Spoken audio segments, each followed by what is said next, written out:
여러분 미칠 것 같은 고민 다들 있으시죠? 혼자 고민하지 마세요. 그 고민 우리 모두의 것이니까요. 김태형 상담소 나를 미치게 하는 것들을 시작하겠습니다. 네, 반갑습니다, 여러분. 자, 여러분의 미칠 것 같은 고민과 사연을 받아서 저희가 상담해 드리는 시간입니다. 아래 메일 주소로 사연을 보내주시면은 저희가 아주 따뜻하고 진솔하게 이야기를 나눠드리도록 하겠습니다. 소소한 고민, 진지한 고민 눈치 보지 마시고 지금 바로 보내주시면 되겠습니다. 자, 지난주 댓글 소개 먼저 하겠습니다. 지난주 사연이 슬픔이 허락되지 않은 사연자라고 이제 우리 저기 신성민 선생님이 해주셨는데, 가슴 아픈 사연이었죠? 그래서 댓글이 달렸습니다. 네, PNG 남윤님. 사연자의 고민에 도움이 되고자 몇 자 적습니다. 자식의 입장에서는 부모이지만 부모의 입장에서는 한 여자와 한 남자의 결합체일 뿐입니다. 서로의 필요와 현실의 제약 등으로 같이 사는 것일 뿐 사랑으로 사는 부부는 많지 않을 거라고 생각합니다. 많이 순화해서 표현해 주셨어요. 본인의 삶의 경험으로 봤을 때 사연자의 아버지는 어머니를 좋아하지 않았던 것 같아요. 따라서 밖으로 돌았던 것이고 아마도 마음에 맞는 여자를 만나서 살았을 것입니다.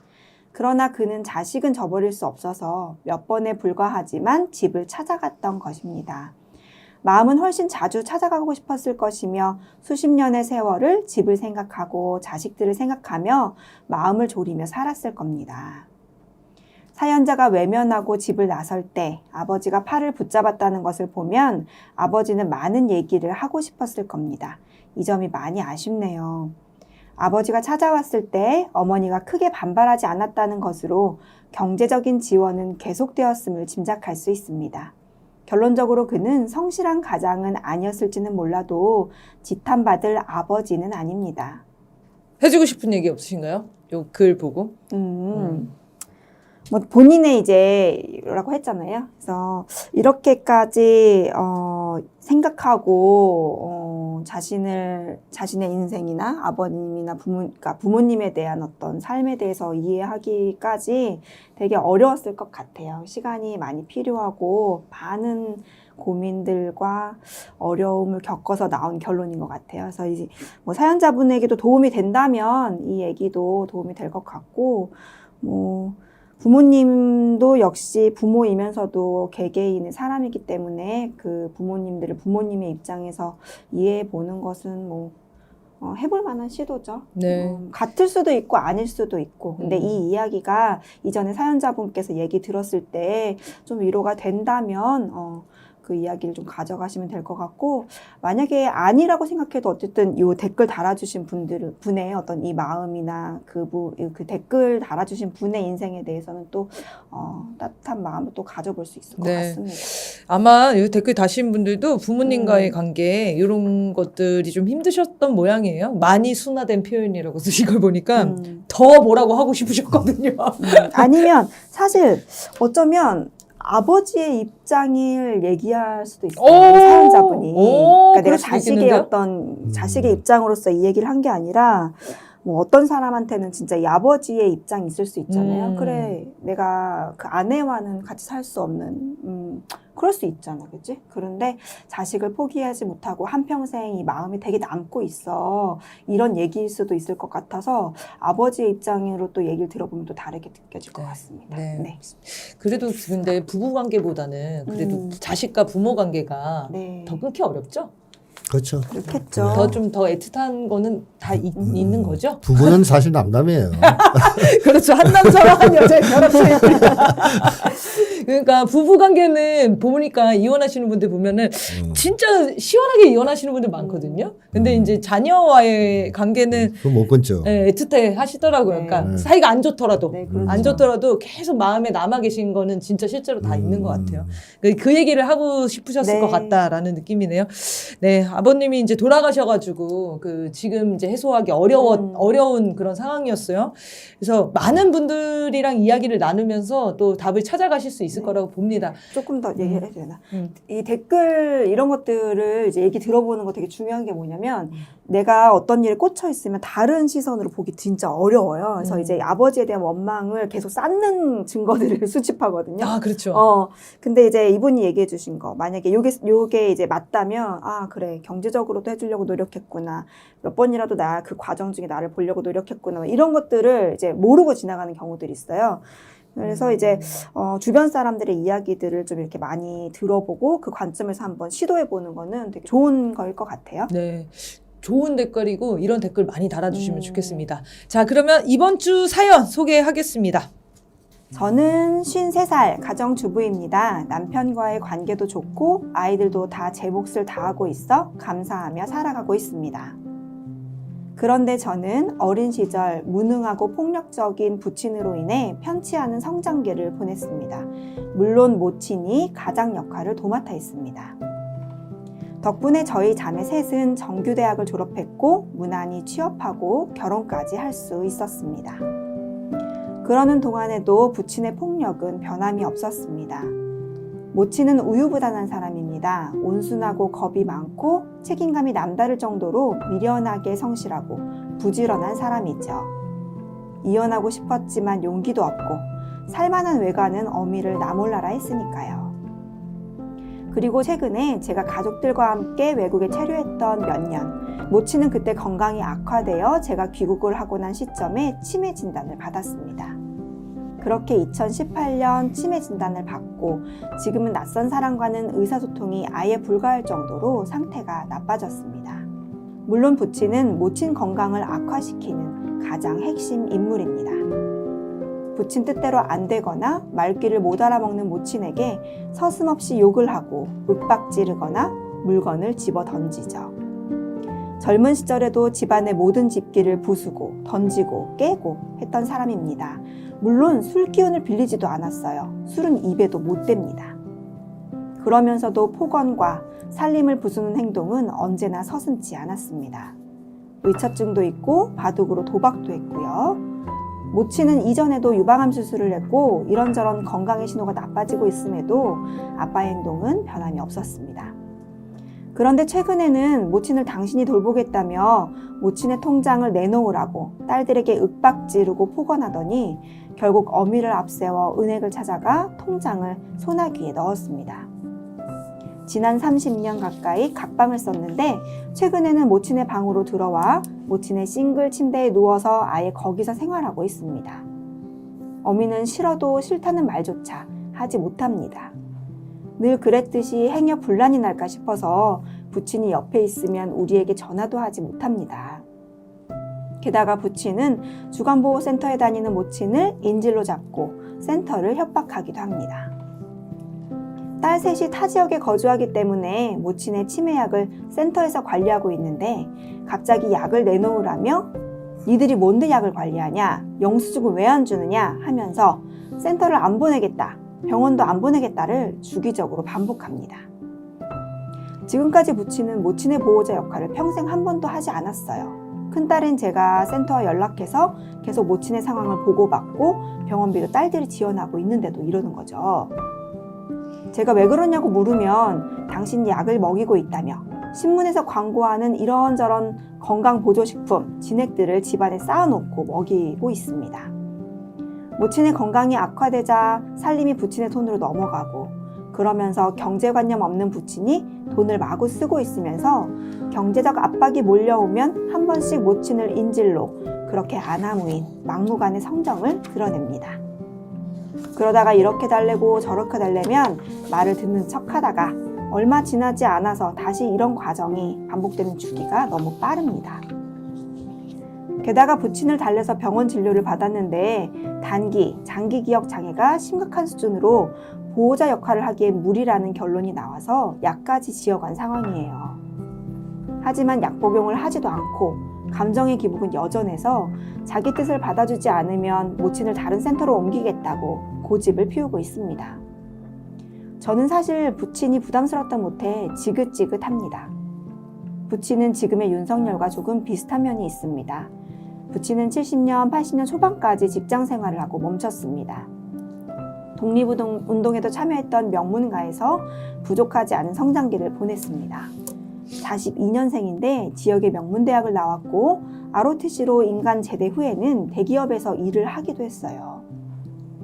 부친의 사고는 딱 80년 초에 머물러 있는 듯합니다. 세상과 단절된 지 오래고 활자 중독으로 신문과 월간조선 신동아로만 세상과 소통하고 있습니다. 세상을 불신하고 아무도 자식마저도 믿지 않으면서요. 주변의 모든 사람이 자신보다 모자라고 무식하다고 생각합니다. 무식한 년들, 불량한 년들, 도둑년, 센터 직원을 위시한 많은 사람들을 이런 식으로 단정합니다. 결과적으로 부친의 변덕과 불통은 이제 어찌할 수 없을 정도가 되었습니다. 자식으로서 한계를 느낍니다. 고집도 세고 워낙 확고부동한 성격이 더해만 갑니다. 약도 안 먹겠다, 병원도 안 간다, 등급도 안 받겠다. 단, 모치는 당신이 돌보겠다. 죽을 때까지 기저귀를 차도 내가 관리할 거다. 이러고 있습니다. 모치는 건강이 많이 악화되고 있습니다. 답답한 마음에 글을 보내봅니다. 라고 해주셨어요. 네. 네. 어려우신 상황인 것 같아요. 많이 고민되시겠죠? 네. 네, 우리 선생님 먼저 얘기를 좀 해주시고 이어서 하시죠. 네, 네. 김태현 선생님 먼저. 왜 또 바꿨어요? 제가 나름대로 전략적으로 네. 짜고 있는 겁니다. 어. 원활한 방송을 위해. 그 방심하고 있을 때 또 바꾸고 뭐 그러시네. 일단 그 핵심은 폭력적인 아버지, 무능하고 폭력적인 아버지의 문제인데 대조적으로 어머니가 또 본인 여기 사연 보내신 분 평가에 우유부단한 사람이라고 평가를 하셨잖아요. 그 폭력적인 아버지와 쉽게 말하면 여린 엄마의 관계 굉장히 안 좋죠, 상황이. 그래서 사실 이혼을 진작에 했어야 되는데 그 어머니가 이혼을 하시고 싶은 생각이 없었던 건 아닌데 못했다고 얘기를 하지 않습니까? 네. 여러 가지 이유로. 근데 이게 가져온 후유증이 심각한 것 같아요. 어떤 사람들이 이혼하면 큰일 나는 것처럼 얘기하는 사람들이 아직도 있는데 이 좋지 않은 관계를 유지하는 것이 이혼을 하는 것보다 더 나쁩니다. 나쁠 때도 많죠. 네, 자식들한테 더 나쁠 때가 많아요. 그래서 에리 프롬 같은 심리학자도 그런 얘기를 했거든요. 정말 관계가 좋지 않을 때 헤어지는 것은 최소한 자식들한테 건강하지 않은 관계는 끊을 수 있다는 것을 보여주지 않느냐. 네. 그걸 가르쳐 줄 수는 있지 않느냐. 근데 그걸 그냥 참고 살면 어떻게 그걸 끊어내겠느냐, 앞으로 인간관계를. 배우지 못해요, 그거를. 배우지 못한다는 이렇게 거죠. 영원히 살아야 되나 보다. 이렇게 그렇죠. 생각하는 당하면서. 거죠. 네. 견디고 살아라. 네. 네. 그래서 어머니의 그런 모습이 자식들한테 상당한 상처를 줬을 수도 있고 아버지의 폭력과 더불어서 사실은 진작에 이혼을 하셨으면 좋았을 텐데 못한 게 이제 문제가 되는데 지금이라도 황혼이혼이라도 하면 이제 좋을 수 있잖아요. 근데 네. 어머니가 또 치매에 걸려서 네. 치매를 앓게 되셔서 판단 능력, 결정 능력을 지금 상실하는 상태 아닙니까? 따라서 지금 이혼도 좀 어렵습니다. 그런 상황에서 지금 문제가 심각해진 것 같고요. 근데 문제는 여기서 어머니가 지금 의사결정하기 힘든 상황인데 이 아버지가 하는 행동들이 이 어머니의 건강을 위협한다는 거죠. 좀 심하게 하면 생명까지 위협하는 행위일 수 있다는 거죠. 예를 들면 약을 갖다가 제때 안 준다든가 네. 그런 거 센터에 보내지 않는다든가 이런 식으로 하는 것은 어머니의 안전이나 건강, 생명에 위협이 되는 행동일 수 있다라는 건데요. 이 아버지가 사실 보호자로서의 자격이 없다는 판정까지 받았잖아요, 병원에서. 네. 그러니까 보호자로서의 자격이 없는 아버지가 상당히 위태로운 어머니를 지금 돌보고 있는 상황이란 말이에요. 이건 굉장히 안 좋죠. 위험하죠.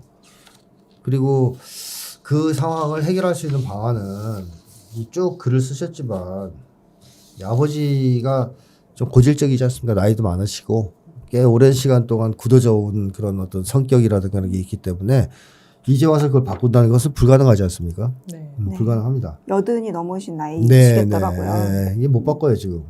근데 이거를 설득을 통해서나 압력을 통해서 바꿀 수 있는 상황도 아니에요.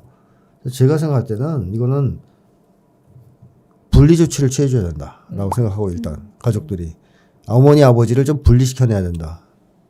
그래서 어머니가 제대로 된 보살핌과 치료를 받을 수 있게. 그러니까 어머니의 치매도 아버지가 보살피면 더 악화될 것 같거든요.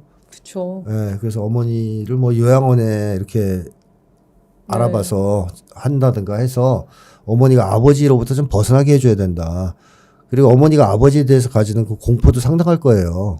지금도 폭력적인 성향을 보이고 있기 때문에.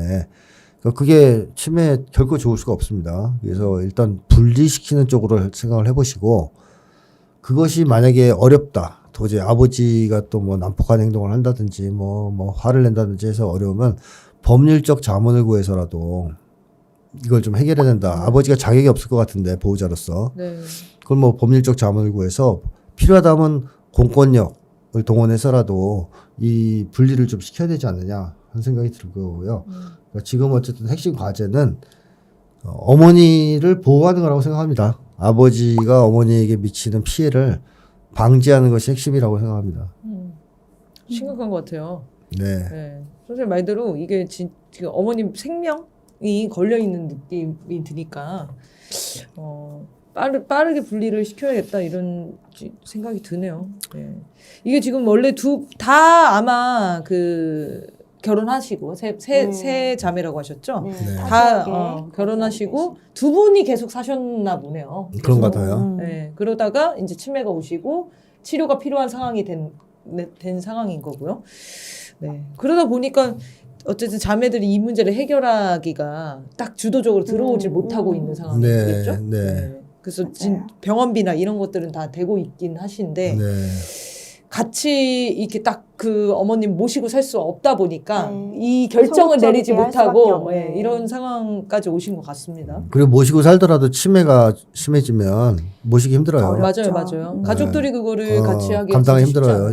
맞습니다. 그러게요. 이제 치매를 흔히들 이제 보호자 병이다 이런 얘기들 많이 해요. 치매. 그러니까는 그만큼 돌보기가 어렵다는 네, 거죠. 돌보기 어려워요. 왜냐하면 치매 걸리신 분은 불편함을 못 느끼거든요. 아. 이 자기의 어떤 행동이나 이런 게 어떤 불편을 주는지 본인이 뭐가 불편한지에 대한 자각이 점점 없어지기 때문에 이거를 수정할 수가 없어요. 더 낫게 할 수가 사실은 없고 우리가 이제 되게 어려워도 뭔가 나아질 거라는 희망 때문에 그걸 버티고 견뎌내는 건데 치매는 사실은 얼마만큼 느리게 나빠지게 하느냐가 관건이지 좋아지는 일은 사실 없는데 우리는 좀 좋아질 거야. 그래도 엄마가 나중에는 나를 뭐 기억할 수 있을 거야. 이런 기대를 이제 가지면서 그 기대가 좌절되면서 또 오는 실망감도 상당해요. 그러니까 이분이 첫째 딸이라고 하셨는데 이런 무능한 부, 그 폭력적인 부와 사실 엄마가 우유부단하다고 이제 그 딸의 입장에선 답답한 마음에 말했지만 사실 엄마는 거의 가장 역할을 다 했다고요. 그러니까 강한 엄마죠. 어떤 면에서는. 그러니까 그런 엄마를 보면서 이 지금 치매에 걸린 엄마 보기가 얼마나 마음이 아플까 싶어요. 받아들이기 되게 어렵겠다. 게다가 본인이 외국에 있을 때 그 사이에 어떤 일이 있었던 건지 갑자기 나왔을 때 치매에 걸렸대요. 그러니까는 이 부모님이 사실은 그 관계가 더 끈끈할수록 치매 말고 엄마가 약간 좀 빠릇빠릇만 안 해도 이걸로 되게 막 힘들어하는 분들이 상당히 많이 오세요. 엄마가 예전 같지 않다에. 그런 변화된 모습에. 네네. 그 속상함이 짜증으로 막. 그 속상함이 더 막 화로 느껴져갖고 엄마가 옛날하고 다르다. 옛날엔 나랑 뭐 이런 것도 했는데 너무 고집스러워졌다. 막 이렇게 하는데 고집스러워졌다. 이렇게 들어보면 엄마의 그런 이제 연세가 드시면서 생길 수밖에 없는 어떤 그런 그러니까 맥락을 자연스러운. 크게 못 보는 이런 것들을 안타까워하는 마음, 그때의 엄마를 그리워하는 마음, 그리고 미안한 마음 같은 게 섞여 있는 경우가 되게 많아요. 그러니까 이 사연자분도 엄마의 이 치매가 사실은 되게 아픈 구석일 것 같아요. 본인이 돌보지 못했던 때에 또 이 세 자매가 이제 각자 이제 생활 반경이 있을 텐데 엄마를 이제 맹구 씨가 말한 것처럼 적극적으로 돌보지도 못하잖아요. 그러니까는 그 괴리에서 오는 거. 한쪽 마음에서는 야 나서. 이건 엄마하고 아빠 분리해야 돼. 그런데 그래서 해보려고 하면은 현실이 마땅치 않을 거거든. 녹록치 않을 거예요. 그러니까 이 사이에서 되게 고민스럽겠다 싶고요. 그 와중에 이 난리를 치고 있는 아빠가 사실 옛날부터도 미웠는데 지금 얼마나 믿겠어요. 근데 참 그래요. 실제로 보호자의 역할을 못하는 분이 보호자의 역할을 하는 것은 뭐 윤리적으로도 말이 좀 안 돼요. 그래서 어느 정도인지는 모르겠는데, 이 센터하고 이제 화내고 이 부친의 어떤 원래 갖고 있는 성격으로 말하는 부분 외에, 실제로 이 모친을 돌보는 데 있어서 학대적인 부분, 학대의 폭은 진짜 넓어요. 실제로 뭐 약을 안 먹이거나 이런 것도 다 들어가요. 그리고 뭐 언어적으로 하는 거 다 학대에 들어가죠. 그래서 이 학대의 넓은 폭으로 봤을 때 부친이 모친에게 그런 가해라고 표현해서 죄송한데 그런 게 있다면 실제로 신고 가능할 것 같아요. 신고 가능하고 그리고 뭐 센터하고 의논해 본다든지 아니면 가정 뭐 이쪽으로 뭐 요새 가족센터 같은데 좀 상담을 해본다든지 해서 이게 좀 실질적으로 공권력으로 가능할 수 있는 부분이 있을까 상담해 보시는 거는 가능할 것 같고 그런 건 이제 해결 방법인데 마음에 아픈 거는 또 참 그죠. 그렇게 해놓고 어떻게 해야 되냐. 그게 잘 안 보여요. 요양원에 보내면 또 이분이 네. 마음 편할까. 네네. 그러니까 아버지 때문에 너무 열받고 이거 어떻게 해야 되는지 모르겠다 이런 건데 이분이 느끼는 마음은 잘 안 보이는 것 같아요. 못 쓰신 것 같아요. 네. 근데 이게 치매가 사실 되게 슬픈 병이잖아요. 그렇죠. 치매가. 이렇게 받아들이기도 어렵고 계속 그 확인을 하는 그 과정들이 되게 이 가슴 아픈 병인데 어떻게 대하는 게 가장 좋은지 이것도 고민이고 하나는 요양원에 보내는 거에 대해서 되게 죄책감. 네, 죄책감 장난 아니잖아요. 이게 네. 마치 내가 버리는 것 같고 근데 우리 사회에서 이거를 정말 하루 종일 케어해야 되는 거잖아요. 네. 치매라는 병은. 네. 이 죄책감을 어떻게 하면 덜 수 있을지 그러니까 뭐가 제일 좋은 방안이지 이런 얘기도 좀 해주시면 좋을 것 같아요. 국가가 좀 개입해야 되는 부분이 진짜 큰 병인 것 같아요. 그러니까는 치매가 우리가 이제 뭐 기억을 잊어버리고 뭐 아기가 되고 이런 거는 그래도 순한 치매. 진짜로 막 때리고 화내고 막 이제 의심하고 그렇죠. 이 뇌가 점점 하얘지는 거잖아요. 공간이 많아지는 건데 이게 이제 앞에 전두엽까지 다 퍼지게 되면 거의 이제 감정 통제가 안 되다 보니까 이 애씀에 대해 알아주기는커녕 일을 정말 많이 벌이거든요. 그러면 참 그 견디기 어렵죠. 그래서 화내고 뒤에서는 죄책감 느끼고 다시 화내고 죄책감 느끼고 그러니까는 보호자가 너무 힘든 거예요. 몸만 아니라 정신까지도. 치매는 제일 좋은 거는 어쨌든 루틴 만드는 거. 그래서 밥을 제때 먹이고 약을 제때 먹이고 밤에 잘 자게 하고 사실 이거밖에 없어요. 그거를 보호자가 할 수 있으면 좋은데 하기 힘들잖아요. 현실적 조건상. 네. 그거를 만약에 하려고 하는데 자기 인생을 다 쏟아부으면 거기서 오는 또 그렇죠. 정신적 고통도 보통이 아니거든요. 그래서 그럴 바에는 그 루틴한 생활을 보장해 줄 수 있는 요양원이 낫다는 것이죠. 여러모로 부모를 위해서도. 네. 그리고 치매는 결국 사회적 자극이 결여된 것이 제일 크다고 지금 연구 결과 나와요. 사회적 자극? 사회적 자극.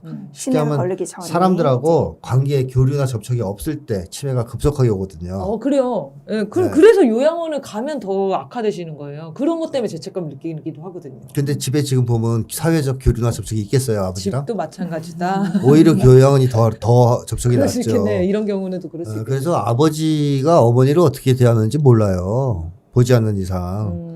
그러니까 신 선생님이 말씀하셨듯이 뭐 은근한 학대 뭐 셀 수 없이 많거든요. 그래서 점점 더 건강을 악화시키는 쪽으로 의식적 무의식적 행동을 할 수가 있어요. 네. 근데 그걸 가족들이 모르잖아요. 그냥 시간 지나서 가보니까 더 악화된 모습만 보이는 거지. 그래서 그런 것들은 상당히 위험한 상황이기 때문에 저는 빨리 요양원에 어머니를 일단 분리해서 네. 보내는 것이 지금 급한 일이 아닐까 하는 생각이 든다는 거예요. 아버지가 정상적인 사회관계로 지내지 않을 거라는 게 예상이 되는 거고. 예상되죠.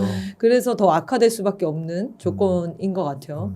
저는 이제 아버지 관련해서도 궁금한 게 있는데, 이 아버님, 왜 이렇게까지 된 건지가, 물론 우리가 다 예상하지 못하겠지만, 세상과 단절하시고, 저는 월간조선과 신동아 보시는 분들 다 좀 문제 있을 거라고 보거든요. 이 책이 이게 아주 좋지 않은 책으로 유명한 책들 두 권이에요. 조선동화잖아요. 그렇죠. 그 와중에서도 조선일보, 동아일보 이 신문이 아닌 월간조선 신동아가 제일 위험해요. 근데 이 활자 중독이라고 얘기하시면서 이것만 보신다는 것도 이상하고 세상은 불신하신다고 하고 무식한 년, 불량한 년, 도둑년 이런 식으로 사람들 막 이렇게 하대하시는 것도 명문가에 자라서 부족하지 않은 성장기를 보냈는데 왜 이렇게 되셨을까? 이런 거 좀 궁금하긴 하더라고요. 근데 이거 따님이 이걸 다 알 수는 없을걸요. 자세히 듣지 않았으면. 요 정도만 알고 이 계신 것 같아요. 정도만 알고 있지 그 자세한 내막은 뭐 잘 모르시겠죠. 네. 그것까지 알고 계시면 그걸 사연으로 보내시면 대략 왜 그런지 짐작을 해볼 수 있는데 이 정도 내용 갖고는 알 수가 없죠. 약간 막 이렇게 가설 소설 생각해 보는 건 이런 거예요. 우리 사회가 독립운동가 집안을 제대로 대우했으면 이 사람이 이렇게 됐을 거야. 그러니까 명문가였는데 뭐 재산이 많던 뭐라 그러지 관직에 있었건 아무튼 잘 자라는 집에서 독립운동했을 때 우리나라에서 독립운동한 집안이 녹록했냐 살기가. 제주도도 4.3 사건 이후에 그거에 대해서 말 못하게 하는 거. 그래서 농활도 못 가게 했어요. 제주도 대학교 때. 그러니까 연관되는 뭐라도 있으면은 아주 배척을 많이 했단 말이에요. 걱정되고. 그때의 어떤 탄압이 너무 무서워가지고. 그래서 뭐 상상해보면 이제 잘 있던 명문가에서 독립운동의 자제인데 그러면 그때 겪었던 어떤 일들, 수모적인 일들, 그런 것들을 이제 옆에서 누가 제대로 설명해 주는 사람 없이 뭔가 어려웠다면, 오히려 반대로 더 강력하게 싫어할 수도 있죠. 이 흐름을 보니까 그렇습니다. ROTC 가셨고, 대기업 가셨고, 이런 흐름이 뭐 이렇게 예단할 수는 없지만, 탄압에 대한 두려움으로 좀 더 이렇게 성공하는 삶으로 직행하지 않으셨을까 이런 예상은 되네요. 전에 그 독립운동 하셨던 분이 작고 하시면서 쓰셨던 글 중에 되게 마음에 남았던 게 이제 내가 독립운동 하면서 그 두고 온 자식을 계속 그 마음에 남는 글을 읽은 적이 있었는데 만약에 뭐 그런 장면을 상상한다면 되게 어려웠겠죠. 어렸을 때 심적으로 좀 안정감을 느끼기 되게 어려웠을 것 같고 그런 것들이 좀 문제가 있었다고 한다면 좋은 대학교를 가고 뭐 어딜 가고 대기업을 가면 뭐예요? 가서 관계가 되게 어려웠을 텐데. 그러니까는 뭐 유지하기가 되게 어려웠을 것 같아요. 그러니까 이런 것도 갖고 있는 직장 생활을 멈췄잖아요. 40에. 이거 되게 일찍 관계가. 멈추신 거예요? 그렇죠. 80년 그때 40대. 대기업 다녔으면. 네. 근데 세상과 단절을 하시고 그렇죠. 어머님은 패고 이런 상황으로 가는 게 하여튼 뭐 아버님을 당연히 이해할 수는 없겠지만 그냥 이 시기에 이 시대에 살아온 어떤 전형적인 아버지는 어떻게 만들어지는지 그 얘기를 좀 해보고 싶었던 거고요. 하나 더 궁금한 거는 그러니까 어머님한테 집착하시잖아요. 모치는 내가 돌보겠다. 죽을 때까지 기저귀를 차도 내가 갈릴 거다. 네. 왜 이렇게까지 하시는 돈과 관련이 있지 않을까 의심돼요. 전 통장 그래서 궁금하더라고요. 얼마가 있고 어떻게 그렇죠. 되는 거길래 이렇게 아빠가 이걸 그러게요. 가져가려고 하나 소나기에 넣었다라는 느낌이 들게 하는 건데 그래 연금 나오면 어머니 연금까지 자기가 쓸 수 있잖아요. 그게 일단 제일 의심되고 그렇지 않다면 평소에 각방을 썼다는데 30년간 그러니까요. 갑자기 지금 살갑게 구는 척하고 이런 거는 좀 이상하다고 봐야 되겠죠. 또 그 내막은 알 수 없는데 뭐 죄의식이 내막도 알 있는지 수 뭐가 없죠. 있는지 자세히 알 수 없으나 현실적으로 딱 느낌은 돈과 관련된 뭔가 욕심 같은 게 개입하는 거 아니냐 하는 생각이 들고요. 네, 그래서 더 걱정이네요. 네. 그러니까 이 사연자분도 부친이 밉고 나빴지만 또 이제 부친을 내치는 거에도 좀 마음이 어렵다면 사실 아버님도 지금 좀 어려우신 것 같거든요. 실제로 뭐 치매 어떤 상황인지 모르겠고 이 진료 받았다고 했잖아요. 그러니까는 어떻게 보면 아버님도 돌봄 받아야 되는 상황일 수 있으니까 둘을 분리하는 게 좋을 것 같고 요양원에 보내는 거 너무 마음 아파하지 마세요. 우리도 평소에 잘 지내는 부모님도 한 달에 한 번 가기도 하고 주말에만 가기도 하고 그래요. 그러니까 요새 요양원도 잘 되고 있거든요. 그러니까는 잘 모시고 인사 자주 드리러 가고 그러면 되는 거니까 어렵게 생각하지 말으셨으면 좋겠습니다. 네, 어쨌든 이 치매라는 병의 핵심은 정말 국가가 책임져야 되는 병이에요. 맞아요. 그래서 개개인이 느끼는 죄책감들 이런 거는 많이 내려놓으시면 좋겠다 생각이 듭니다. 이거는 뭐 딴 얘기인데 치매를 순수하게 뇌 손상 문제로만 보는 경향이 있지 않습니까? 근데 과거에 제 지도 교수님이 노인 치매 연구하셨어요. 성인심리학 쪽에서. 근데 연변 노인과 한국 노인들이 유전적으로 똑같잖아요.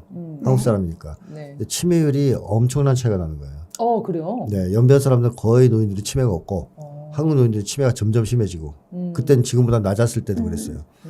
그래서 조사를 해보니까 뭘까? 연변 노인들은 자기 인생을 회고할 때 긍정적으로 해고하더라는 거죠. 대체로 그 사람들은 독립운동을 많이 하는 사람들, 그렇죠. 만주까지 넘어가서 네. 독립운동하는 사람들이라서 자기 인생을 돌아볼 때 나라 민족을 위해서 나는 큰 기여를 했다 하는 식으로 긍정적인 평가를 하는 사람들이 많았고 한국 노인들은 긍정적 평가를 하는 사람들이 거의 없었다는 겁니다.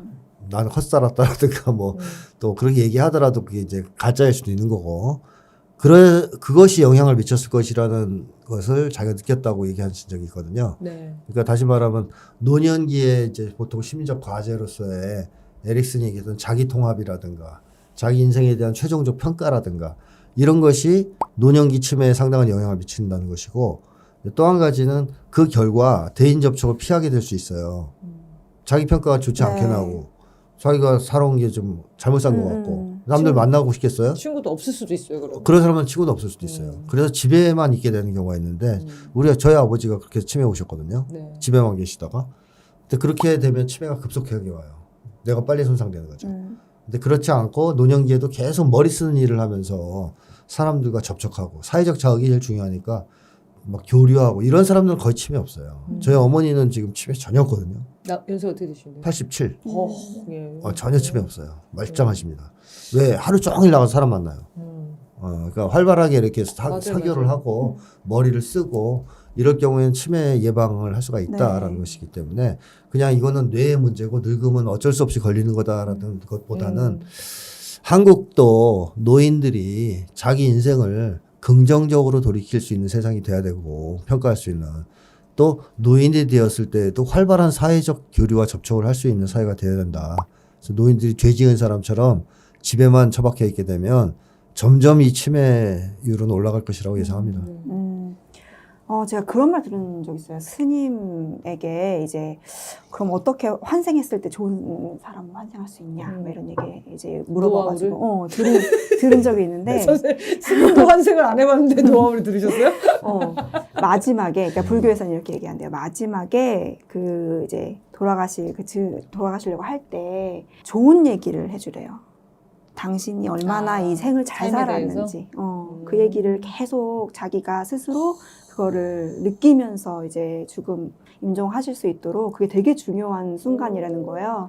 그러니까 자기의 어떤 생을 되게 긍정적으로 평가하는 것은 너무너무 그 인생 말미에 되게 중요한 과업인 것 같고, 근데 우리 사회가 실제로 그걸 못하게 많이 한 것 같아요. 특히 서민들에게.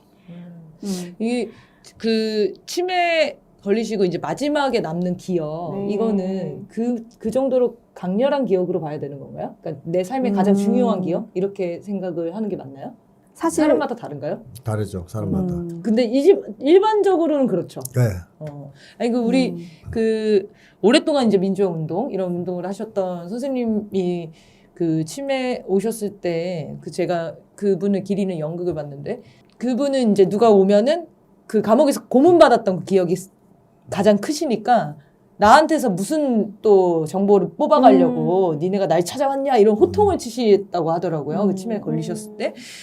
그 기억이 가장 크게 남으셨고 굉장히 사투를 벌였던 아주 삶인 거잖아요. 깊은 기억 그런 것들이 떠오르는 거잖아요. 그럼 생각해보면 우리 할머니가 저희 아버지가 외아들이거든요. 할머니는 정말 아빠만 기억하더라고요. 가족 중에 다 잊어버렸는데 끝까지 아버지 그 아기 시절처럼 그 얘기만 하시는 거 보면서 우리 할머니 정말 아빠밖에 없다 이런 생각이 들었어요. 그래서 내가 최근에 이거는 정말 패륜적인 얘기는 아니지만 우리 아버님이 또 치매에 걸리시면 할머니 얘기만 하실 것 같은 거예요. 그래서 그 치매라는 걸리신 분들이 하는 기억이 어느 정도로 강렬하면 그 얘기를 하시나 이게 제일 너무 강렬한 게 궁금했어요. 보통 많이 반복되죠. 그게 계속 반복적으로 아니면 얘기를 이제 하시잖아요. 이루지 못한 소망이라든가 이런 것도 그런 반복될 수 것들. 있고. 네. 정말 막 강한 기억일 것 같아요. 그러니까 또 이제 뭐 의학적 얘기를 해서 그렇지만 제가 이제 아는 분이 엄마가 치매 초기 판정을 받았을 때 그 뇌 MRI를 봤는데 그걸 가지고 시를 쓴 적이 있어요. 네. 근데 그 시가 이제 대상을 받았답니다. 근데 그 시에 정확히 기억은 안 나지만 그 엄마의 뇌를 어떻게 표현했냐면 엄마의 머리에 하얀 꽃이 폈다 이렇게 얘기했거든요. 나 25시 본 것 같은데? 그래? 유명한 시예요 혹시? 몰라, 유명한 줬는지 지인 씨 모르겠네. 언니 잘 듣고 있니? 근데 너무 마음이 아프잖아요. 네. 그 머리가 하얗게 될 정도로. 그런 와중에도 갖고 있는 그 기억이라는 게 참 사람이 뭘까. 네. 우리 아버지 맨날 나보고 스위스칼 내놓으라고 그러시더라고요. 스위스칼? 네, 제가 가출할 때 스위스칼 있잖아요. 그 맞는 칼. 스위스칼. 맥가이버 칼. 아, 맥가이버 칼. 그걸 훔쳐갖고 아버지 거. 가출하면서. 가출이 기억에 남으신 걸 것 같다. 아니, 지금 그 칼 내가 아꼈던 칼. 갈 때마다 그 칼은 왜 가져가니? 그러면서 아, 진짜요? 칼 돌려줘. 무서워요. 네. 이미 돌려드렸는데 계속 달라고 그러시더라고. 아, 그거는 정말 흥미로운 기억이야. 뭘 기억하실지 그렇구나. 모르겠지만, 어쨌든, 네. 이 치매라는 병이 되게 어려운 병이고, 뭐 저희가 뭐 인간이 결국에는 마지막에 다 겪을 수밖에 없는. 안 겪을 그렇게는 수도 얘기하면 안 있어요. 된다. 아, 그러니까 안전 막바지에 그러니까 노화가 사회가 됐을 때. 불건전할수록 치매율이 올라간다니까요. 치매를 안 걸리고, 안 걸리고 살 수 할 수 있어. 있죠. 돌아가실 당연히. 수 있죠. 그렇고. 마지막에 이제 뭐 선망이라 그래서 돌아가시 직전에 어떤 그런 거를 뭐 1, 2주 뭐 이렇게 할 수는 있지만 사회적으로 활발한 어렵다? 활동을 하신 분들은 돌아가시 직전까지 멀쩡해요. 우리 외할머니가 그런 식으로. 치매가 지금 굉장히 빠른 속도로 증가하고 있어요. 맞아요, 그래서. 네, 그게 그럼 개인의 뇌 문제고 아. 뭐 식습관 문제냐고요. 그래서 얘기하신 거예요. 그래서 제가 아까 그 얘기를 한 거예요. 저는 최근에 정말 치매가 많아지고 있는 많아지니까 젊은이 치매도 생겨요. 네, 젊은 치매들도 진짜 네. 많았어요. 그래서 당연히 이제 노화 과정에서 네, 당연한 건 마지막에는 아니에요. 그렇게 오는 게 아니군요. 네, 그- 여기 계신 분들은 아마 치매 안 올걸요. 끝까지 잘 살아야지 네. 않겠죠.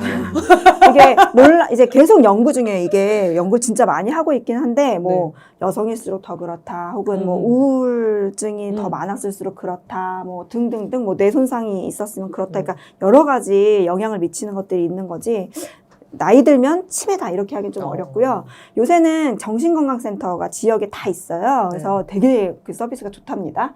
정신건강센터 이렇게 가면 치매 간이 검사를 하실 수 있으세요. 네. 그래서 엄마 이제 그 말을 하기도 좀 미안해서 못 가는 경우도 있는데 엄마 치매 검사해보자 이 말 하는 것조차도 이제 엄마한테 괜히 막 엄마가 슬퍼하는 거 아니야 이럴 수 있는데 가볍게 좀 가셔서 그러니까 요새는 연구가 많아져서 그 안 걸리게도 많이 하고 치료법도 막 나온다 이런 얘기가 있어요. 그러니까 미리미리 가셔가지고 간단한 검사들 하고 이거 주기적으로 정기검진 받듯이 좀 해가지고 돌이킬 수 없을 때를 맞이하지 않았으면 좋겠다. 가장 좋은 치료법은 사회적 관계를 늘리는 법이다. 맞아요. 네, 네. 이거는 확실한 것 같습니다. 그건 여러 최근 연구에서 나와요. 네. 확인이 돼요. 네, 어쨌든 오늘 뭐 이렇게 사연과 상관은 없는 얘기였을 수 있는데 치매와 관련된 얘기 좀 나눠봤는데요. 여러분들한테는 도움이 되셨을 것 같습니다. 우리 사연 보내주시는 분에게는 우리 두 분 선생님 다 분리 조치 여러 도움을 받아서라도 반드시 해야 된다라고 얘기를 해주셨으니까 꼭 그렇게 하시길 바라고요. 이후에 뭐 후기가 있으면은 보내주시면 좋겠습니다. 네, 그러면 오늘 방송 이렇게 마무리할까 하는데요. 여러분의 미칠 것 같은 사연과 고민들 아래 메일 주소로 보내주시면 두 선생님들과 함께 상담해 드립니다. 방금처럼 이게 치매는 뭔가요? 이런 질문 좋아요. 오히려 더 오랫동안 이야기 나눌 수 있는 질문일 것 같아요. 그래서 궁금한 게 있으면 여러 가지 보내주시면 좋겠습니다. 김태형 상담소 나를 미치게 하는 것들은 매주 목요일 7시에 업로드 됩니다. 다음 주에 뵙겠습니다. 감사합니다.